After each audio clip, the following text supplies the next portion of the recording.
கிறிஸ்துவுக்குள் பிரியமானவர்களே, FIBA radio வழங்கும் ஆராதனை வேளை நிகழ்ச்சிக்கு உங்களை அன்புடன் வரவேற்கிறோம். ஆராதனை வேளை நிகழ்ச்சியை நீங்கள் வாரந்தோறும் கேட்டு ஆசிர்வதிக்கப்பட்டு வருகிறீர்கள். இவ்வாரமும் இந்நிகழ்ச்சியை கேட்டு ஆசிர்வதிக்கப்படுங்கள். தேவன் ஆவியாய் இருக்கிறார். அவரை தொழுது கொள்ளுகிறவர்கள் ஆவியோடும் உண்மையோடும் அவரை தொழுது கொள்ள வேண்டும் என்றார். யோவான் 4:24.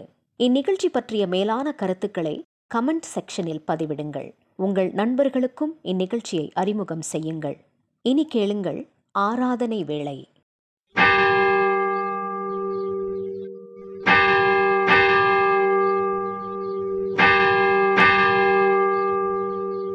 ஆராதனை வேளை. பிரியமானவர்களே, ஃபீபா ரேடியோ தயாரித்து ஒளிபரப்பும் ஆராதனை வேளை நிகழ்வுக்கு நேர்களாகி உங்களை அன்போடு கூட வாழ்த்தி வரவேற்கின்றோம். கர்த்ததாமே நம்மையும் இந்த ஆராதனை வேளை நிகழ்வையும் அளவில்லாமல் ஆசீர்வதிப்பாராக. ஆண்டவரை நோக்கி நாம் மன்றாடுவோம். துதிகளின் மத்தியில் வாசம் செய்கின்ற எங்கள் அன்பின் பரலோக தேவனே, இந்த அருமையான கால வேளைக்காக நாங்கள் உமக்கு நன்றி செலுத்துகின்றோம். 6ஆம் மாதத்தினுடைய 2வது ஓய்வு நாளை நாங்கள் காணும்படியாகவும் இந்நாள் வரையிலும் நீர் எங்களை வழிநடத்தி வந்த தயவுக்காக உமக்கு நன்றி செலுத்தும்படியாக நீர் பாராட்டின தயவுகளை எண்ணி உமக்கு ஸ்தோத்திரங்களை எடுக்கின்றோம். ஆண்டவர் தாமே இந்த ஆராதனை வேளை முழுவதுமாக எங்களோடு கூட இருந்து நாங்கள் பாடுகின்ற பாடல்கள், வாசிக்கின்ற வசனம், கேட்கின்ற தெய்வ செய்தி, ஏறெடுக்கின்ற மன்றாட்டுக்களை எல்லாவற்றையும் பார்த்து எங்களையும் ஆண்டவரே இந்த நிகழ்வையும் ஆசீர்வதிக்க வேண்டும் என்று சொல்லி மன்றாடுகின்றோம். துவக்கத்திலிருந்து முடிவு பரிந்தும் தேவனுடைய பிரசனம் எங்களோடு கூட இருந்து வழிநடத்தும் மீட்பர் இயேசு என்ற திருநாமத்திலே வேண்டி நிற்கின்றோம் பிதாவே, ஆமேன். தேவனுடைய நாமத்தை புகழ்ந்து பாடுமனுமாக கிறிஸ்து சபை பாமாலைகளிலே போற்றும் போற்றும் புண்ணியநாதரை போற்றும் என்ற பாடலை நாம் இணைந்து பாடுவோம். போற்றும் போற்றும் புண்ணியநாதரை போற்றும், வானோர் கூடி பாடவும் இன்பமாய், பார்விலேயும் நாம சங்கீதனம் செய்ய மாந்தர் யாரும் வரும் ஆனந்தமாய், நேசமேப்பன் கரத்திலேந்து மாறு இயேசுநாதர் நம்மையும் தாங்குவார். போற்றும் போற்றும் தேவகுமாரனை போற்றும், பாதுகாத்து நித்தமும் போஷிப்பார். போற்றும் போற்றும் புண்ணியநாதரை போற்றும், பாவம் போக்க பவினில் ஜென்மித்தார், பாடுபட்டு பிரணத்தியாகமும் செய்து வானலோக வாசலை திறந்தார். மாகத்தாவே ஸ்தோத்திரம் என்றும் என்றும், வாழ்க வாழ்க ஜெகத்து ரட்சகா, அருள்நாதா மசலுக பரஞ்சோதி, வல்லநாதா கருணை நாயகா. நாம் கடவுளை தொழுவோம். கடவுள் ஆவியாக இருக்கிறார். அவரை தொழுது கொள்கிறவர்கள் ஆவியோடும் உண்மையோடும் அவரை தொழுது கொள்ள வேண்டும். நம்முடைய பிதாவாகிய கடவுளாலும் கர்த்தராகிய இயேசு கிறிஸ்துவினாலும் நமக்கு கிருபையும் சமாதானமும் உண்டாவதாக. இது கர்த்தர் உண்டு பண்ணின நாள், இதிலே களி கூர்ந்து மகிழ கடவோம். சற்று நேரம் அமைதியோடு கூட இருந்து நாம் செய்த பாவங்கள், குற்றங்கள், தப்பிதங்களை தேவனுடைய சமூகத்திலே நாம் அறிக்கை செய்வோம். நமக்கு பாவம் இல்லை என்போமானால் நம்மை நாமே வஞ்சிக்கொள்ளாவோம். நமக்குள் உண்மை இல்லை. நமது பாவங்களை அறிக்கையிட்டால் பாவங்களை நமக்கு மன்னித்து எவ்வித அநீதமும் நீங்கி நம்மை சுத்திகரிப்பதற்கு அவர் நம்பத்தக்கவரும் நீதியும் உள்ளவர். நான் எழுந்து என் தகப்பனிடத்திற்கு போய், தகப்பனே, பரத்திற்கு விரோதமாகவும் உமது பார்வையிலும் பாவம் செய்தேன். இனி இவனை மகன் என்று சொல்லப்படுவதற்கு நான் பாத்திரன் அல்ல. உம்முடைய வேலைக்காரில் ஒருவனாக என்னை வைத்து கொள்ளும் என்பேன். பரலோக ராஜ்யம் சமீபமாக இருக்கின்றது. மனம் திரும்பி சுவிசேஷத்தில் நம்பிக்கை வையுங்கள். பாவத்தை அறிக்கை செய்து நாம் பாவ மன்னிப்பின் நிச்சயத்தையும் விசுவாசத்தோடு கூட பெற்றுக்கொள்வோம். சர்வ வல்லமையும் மிகுந்த இரக்கமுள்ள ஆண்டவர் மன்னிப்பையும் பாவ நிவர்த்தியும் நமக்கு கட்டளையிட்டருளி வாழ்க்கை சீர்படுத்துவதற்கான காலத்தையும் தமது பரிசுத்த ஆவியின் கிருபையும் தேற்றுதலையும் தந்தருள்வாராக. ஆமென். ஆண்டவரை துதியுங்கள். ஆண்டவர் நாமம் துதிக்கப்படுவதாக. இந்த நாளுக்குரிய வேத பகுதியை வாசிக்க நாம் கவனமாக கேட்போம். பரிசுத்த யோவான் என்பவர் எழுதின நற்செய்தி நூல் 15ஆம் அதிகாரம் வசனங்கள் 1-5 முடிய நாம் வாசிக்க கேட்போம். யோவான் எழுதிய சுவிசேஷம் 15ஆம் அதிகாரம் 1-5 வரை வாசிக்க கேட்போம். நான் மெய்யான திராட்சை செடி, என் பிதா தோட்டக்காரர். என்னில் கனி கொடாதிருக்கிற கொடி எதுவோ அதை அவர் அறுத்து போடுகிறார். கனி கொடுக்கிற கொடி எதுவோ அது அதிக கனிகளை கொடுக்கும்படி அதை சுத்தம் பண்ணுகிறார். நான் உங்களுக்கு சொன்ன உபதேசத்தினாலே நீங்கள் இப்பொழுதே சுத்தமாயிருக்கிறீர்கள். என்னில் நிலைத்திருங்கள், நானும் உங்களில் நிலைத்திருப்பேன். கொடியானது திராட்சை செடியில் நிலைத்திராவிட்டால் அது தானாய் கனி கொடுக்க மாட்டாது போல நீங்களும் என்னில் நிலைத்திராவிட்டால் கனி கொடுக்க மாட்டீர்கள். நானே திராட்சை செடி, நீங்கள் கொடிகள். ஒருவர் என்னில் நான் அவனிலும் நிலைத்திருந்தால் அவன் மிகுந்த கனிகளை கொடுப்பான். என்னை இல்லாமல் உங்களால் ஒன்றும் செய்யக்கூடாது என்பதுவே. தேவனுடைய நாமத்தை புகழ்ந்து பாடுமனமாக பொதுவான பாடல்களில் துதி கீதமே பாடியே வாழ்த்தி வணங்கிடுவோம் என்ற பாடலை நாம் இணைந்து பாடுவோம்.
கட்டுகள் யாவும் மறுக்குமே, கண்ணி கவலை அகற்றினாரே.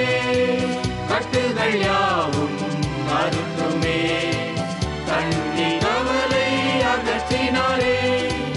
துதியின் நாளை அருளி செய்த தேவதேவனை துதித்திடுவோம்.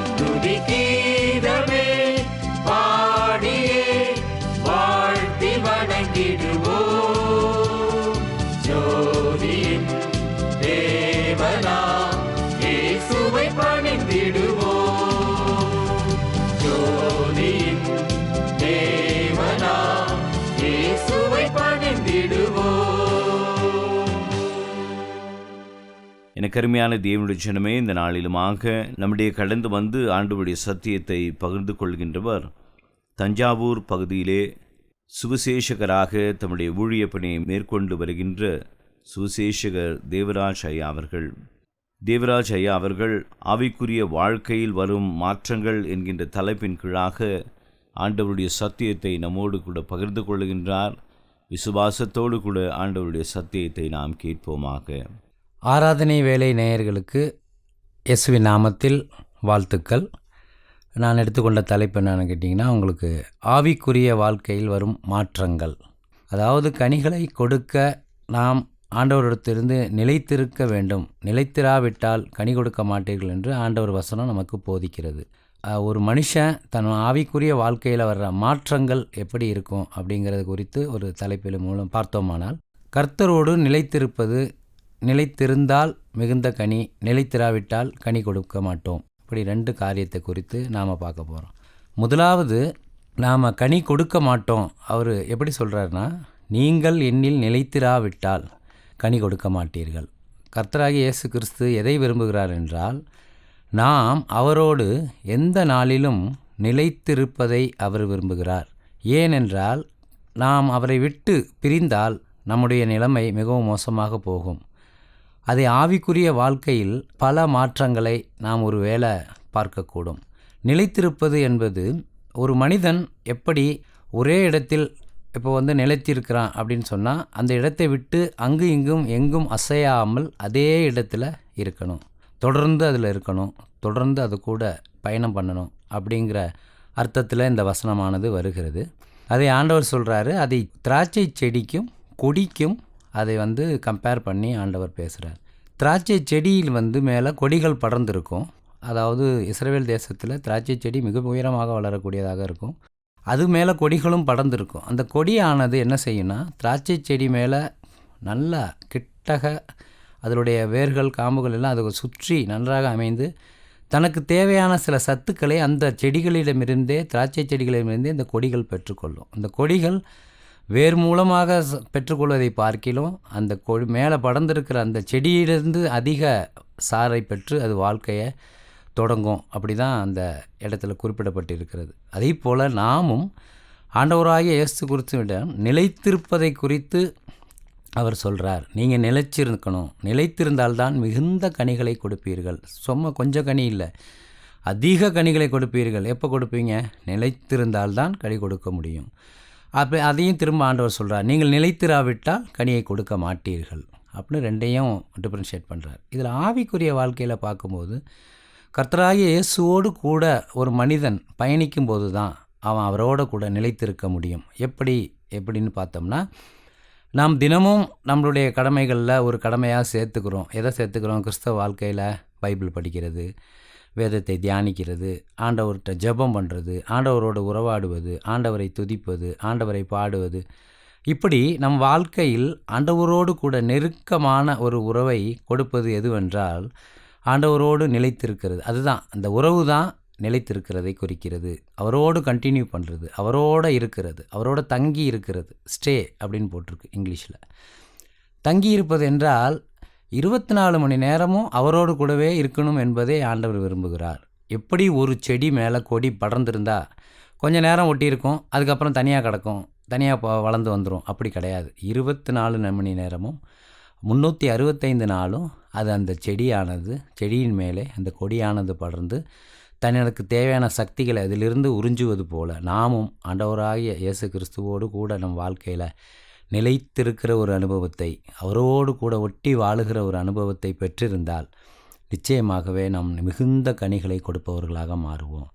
அது ஆண்டவர் தெளிவாக சொல்கிறார். ஒருவேளை அவரை விட்டு விலகி நம் ஆவிக்குரிய வாழ்க்கையில் நமக்கு மாற்றங்கள் இருந்து பின்மாற்றங்களோ, அந்த மாற்றங்களில் ஆண்டவரோடு கூடிய உறவு சரியில்லாமல் இருந்தாலோ நாம் அதிலிருந்து நிச்சயமாகவே விலகி போகக்கூடிய வாய்ப்பு இருக்கிறதை ஆண்டவர் அங்கே நமக்கு உணர்த்துகிறார்.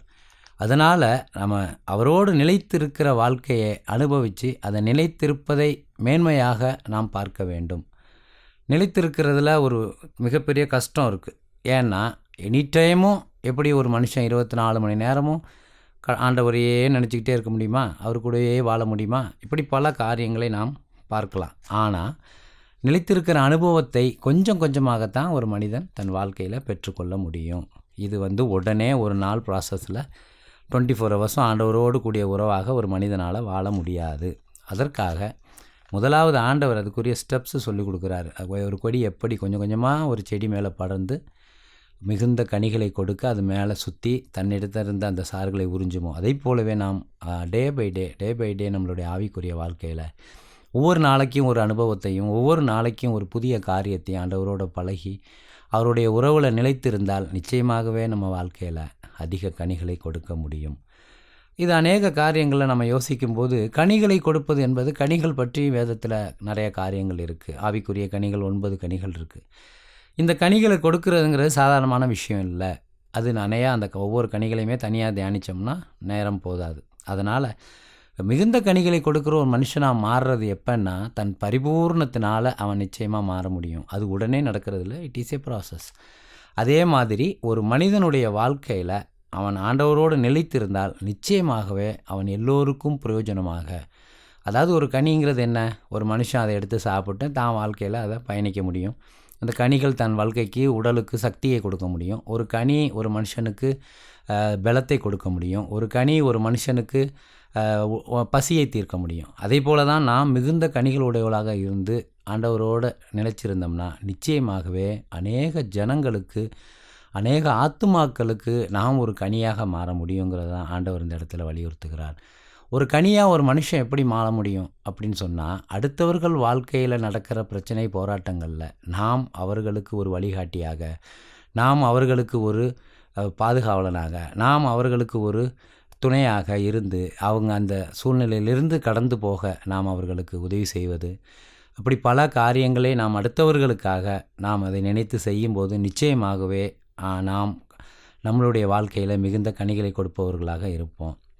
நம்மளுடைய கனிகள் அடுத்தவர்களுக்கு பயன் கொடுக்கும். அந்த பணிகளை வைத்து அவர்கள் தங்கள் வாழ்க்கையில் முன்னேறவும், அவர்கள் தங்கள் வாழ்க்கையில் மேம்படவும் அது உதவியாக இருக்கும் என்று நாங்கள் நம்புகிறோம். அதனால தான் ஆண்டவர் சொல்கிறாரு, என் கூட நீ கூட இருந்தீனப்பா, நீ அநேக கனிகளை கொடுக்க முடியும். ஒருவேளை நீ நிலைத்திராமல் பின்மாறி போயிருந்தால், ஒருவேளை நீ நிலைத்திராமல் என்கிட்ட உறவு இல்லாமல் இருந்தால், நாம் இந்த நாளில் அதை சரி செய்து ஆண்டவரோடு கூட ஒரு உறவை நாம் புதுப்பித்து அவரோடு கூட தொடர்ந்து நிலைத்திருக்கிற ஒரு வாழ்க்கையை நாம் வாழ செய்வோம்.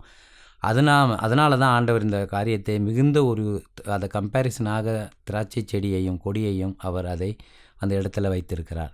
அது எப்படி நிலைத்திருக்குமோ அதே போலவே உன் வாழ்க்கையில், நாம் வாழ்க்கையில் ஒருவேளை நம்ம இதுவரைக்கும் ஆண்டவரோடு கூட உறவு இல்லாட்டி கூட தொடர்ந்து அவரோடு கூட நெருங்கிய வாழ்க்கையை வாழும்போதும், அவரோடு கூட 24 மணி நேரமும் ஸ்டே ஆர் கண்டினியூங்கிற வேர்டுக்கு ஏற்ற மாதிரி அபைடன் மோடு அவர் கூடவே இருந்து நம்ம பழகிற வாழ்க்கையை கற்றுக்கொண்டு கொஞ்சம் கொஞ்சமாக நம்ம நடந்து கொண்டோம் என்றால் நிச்சயமாகவே அவருடன் நிலைத்து வாழ்கிற ஒரு வாழ்க்கையை வாழ நம்மளால் முடியும்.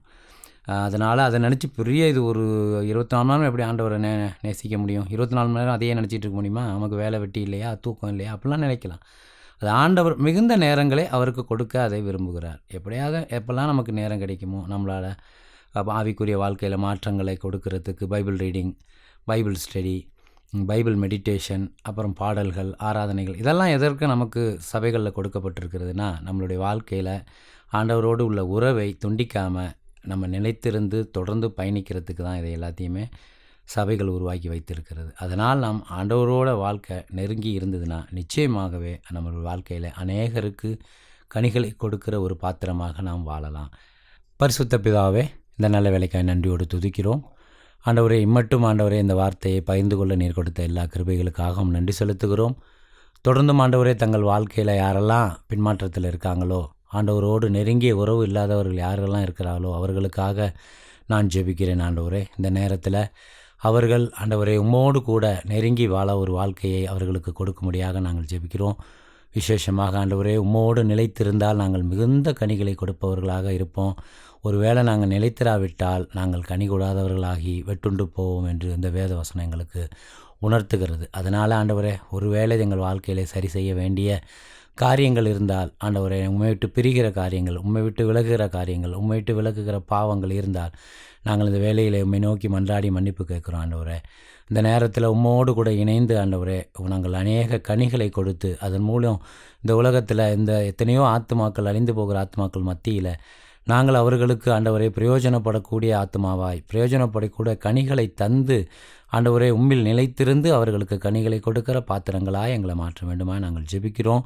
ஆண்டவரே, இந்த நாளையும் உமது கரத்தில் ஒப்புக் கொடுக்குறோம். தொடர்ந்து ஆண்டவரே எங்கள் வாழ்க்கையில் கர்த்தரோடு கூடிய ஒரு நெருங்கிய வாழ்க்கையை, கர்த்தரோடு கூடிய ஒரு நெருங்கிய உறவை, கர்த்தரோடு கூடிய ஒரு நெருங்கிய கம்யூனிகேஷனை கொடுக்க உதவி செய்யும்படியாக ஜெபிக்கிறோம். நிலைத்திருந்த ஒரு வாழ்க்கை, கர்த்தருடைய பரிபூர்ணம், இதெல்லாம் எங்கள் வாழ்க்கையில் ஆண்டவரே ஒரே நாளில் நடக்காட்டியும் தொடர்ந்து நாங்கள் வேத வாசிப்பில் உம்மோடு நிலைத்திருந்து படித்து ஆண்டவரே உம்முடைய காரியங்களை தியானித்து உம்மோடு கூட உறவாட கிருபை பாராட்டுங்க. தொடர்ந்து ஆசீர்வதிங்க இந்த நேயர்களை. ஆண்டவரே, யாரெல்லாம் அந்த வசனத்தை கேட்டு ஆண்டவரே தங்கள் வாழ்க்கையில் அதை விரும்புகிறார்களோ அவர்களுக்கு நீ அதை தந்து வழிநடத்த வேண்டுமா நாங்கள் ஜெபிக்கிறோம். அந்த நாளில் ஆசீர்வதிங்க. எல்லாரையும் ஆண்டவரும் கரத்தில் ஒப்புக் கொடுக்குறோம். தொடர்ந்து பலப்படுத்துங்க, வழி நடத்துங்க. இயேசுவின் நாமத்தில் ஜெபிக்கிறோம் எங்கள் ஜீவனுள்ள நல்ல பிதாவே, ஆமேன். பிரியமானவர்களே, இந்த நாளிலுமாக நம்முடைய கடந்து வந்து ஆண்டவருடைய சத்தியத்தை பகிர்ந்து கொண்ட அருமையான சுவிசேஷகர் தேவராஜ் ஐயா அவர்களுக்கு ஃபீபா ஊழியங்களின் சார்பிலும் ஆராதனை வேளை நேயர்களாகிய உங்கள் அனைவரின் சார்பிலும் வாழ்த்துக்களையும் நன்றிகளையும் தெரிவித்துக் கொள்கின்றோம். கர்த்ததாமே அவரையும் அவருடைய ஊழியத்தையும் அவருடைய குடும்பத்தையும் அளவில்லாமல் ஆசீர்வதிப்பாராக. சத்தியத்தை கேட்டு நாம் அனைவருமாக இணைந்து நம்முடைய விசுவாசத்தை அப்போஸ்தலர் விசுவாச பிரமாணத்தின் வாயிலாக அறிக்கை செய்து அதை நாம் உறுதி செய்வோமாக. வானத்தையும் பூமியையும் படைத்த சர்வ வல்லமையுள்ள பிதாவாகிய தேவனை விசுவாசிக்கிறேன். அவருடைய ஒரே குமாரனாகிய நம்முடைய நாதர் இயேசு கிறிஸ்துவையும் விசுவாசிக்கிறேன். அவர் பரிசுத்த ஆவியினாலே கன்னி மரியாளிடத்தில் உற்பவித்து பிறந்தார். பொந்தியு பிலாத்துவின் காலத்தில் பாடுபட்டு சிலுவையில் அறையுண்டு மரித்து அடக்கம் பண்ணப்பட்டு பாதாளத்தில் இறங்கினார். மூன்றாம் நாள் மரித்தோரிடத்திலிருந்து எழுந்தருளினார். பரமண்டலத்துக்கு ஏறி சர்வ வல்லமையுள்ள பிதாவாகிய தேவனுடைய வலது பாசத்திலே வீற்றிருக்கிறார். அவ்விடத்திலிருந்து உயிருள்ளோரையும் மரித்தோரையும் நியாயம் தீர்க்க வருவார். பரிசுத்த ஆவியையும் விசுவாசிக்கிறேன். பொதுவாயிருக்கிற பரிசுத்த சபையும் பரிசுத்தவான்களுடைய ஐக்கியமும் பாவ மன்னிப்பும் சரீர உயிர்த்தெழுதலும் நித்திய ஜீவனும் உண்டென்று விசுவாசிக்கிறேன். ஆமென். தொடர்ந்து தேவனுடைய நாமத்தை புகழ்ந்து பாடும் வண்ணமாக கிறிஸ்து சபை பாமாலைகளிலே இரட்சய பெருமானை பாரும் புண்ணிய பாதம் அண்டினோம் என்ற பாடலை நாம் சேர்ந்து பாடுவோம்.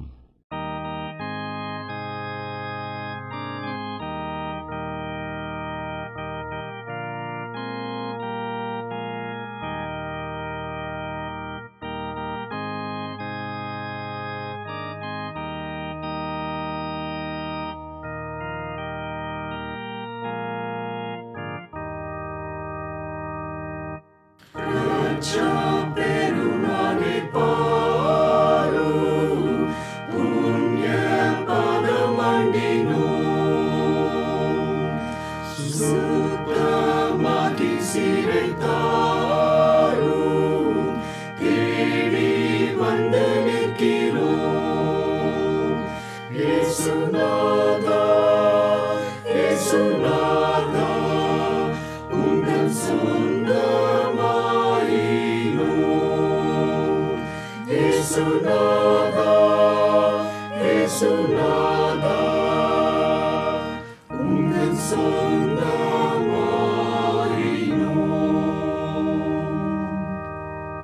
மேய்ப்பன் போல முந்தி சென்று பாதுகாத்து வருவீர். ஜீவ தண்ணீரண்டை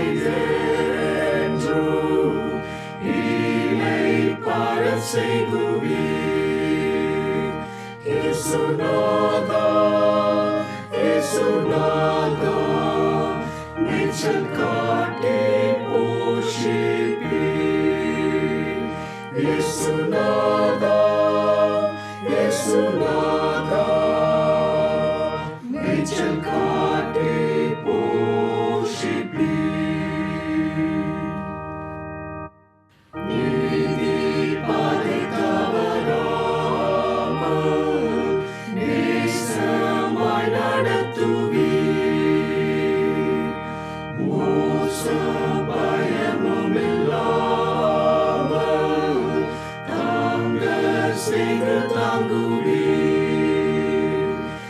இயேசுநாதா, இயேசுநாதா, ஒருபோதும் கைவிடீர். இயேசுநாதா, இயேசுநாதா, ஒருபோதும் கைவிடீர். ஜீவகால பரியந்தம் மேய்த்தும் காத்து வருவீர். பின்பு மோட்ச பேரானந்தம் தந்து வாழ செய்துவீர்.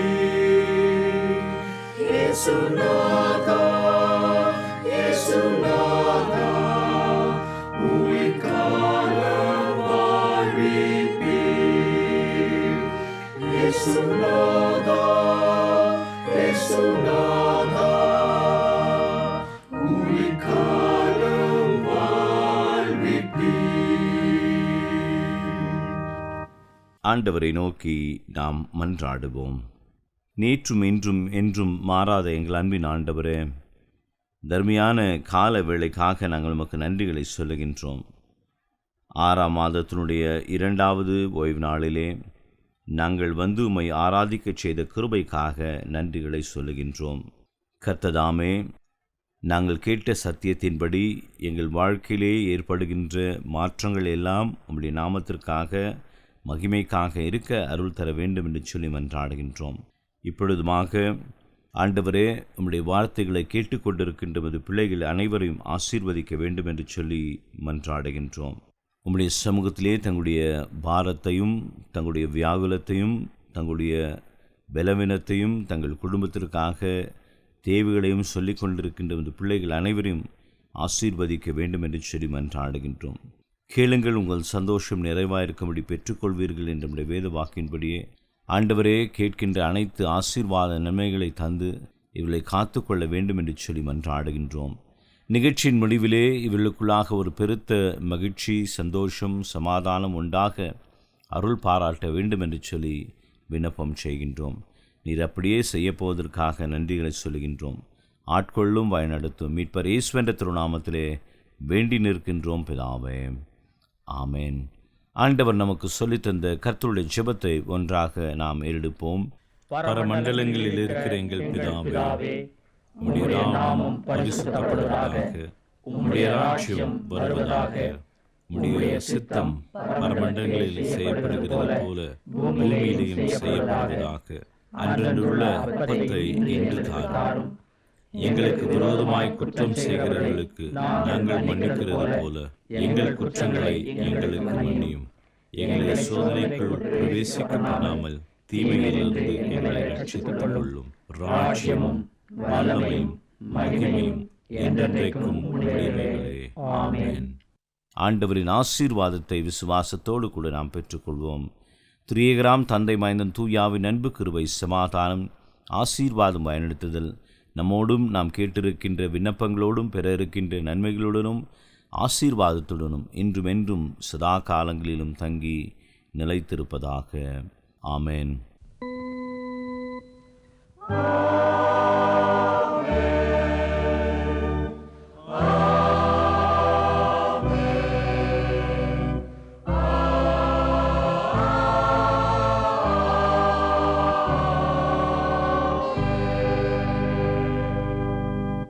இந்த வாரத்திற்குரிய வாக்குத்தத்த வசனம் ஏசாயா தீர்க்கதரிசியின் புஸ்தகம் 58ஆம் அதிகாரம் 11ஆம் வசனம்.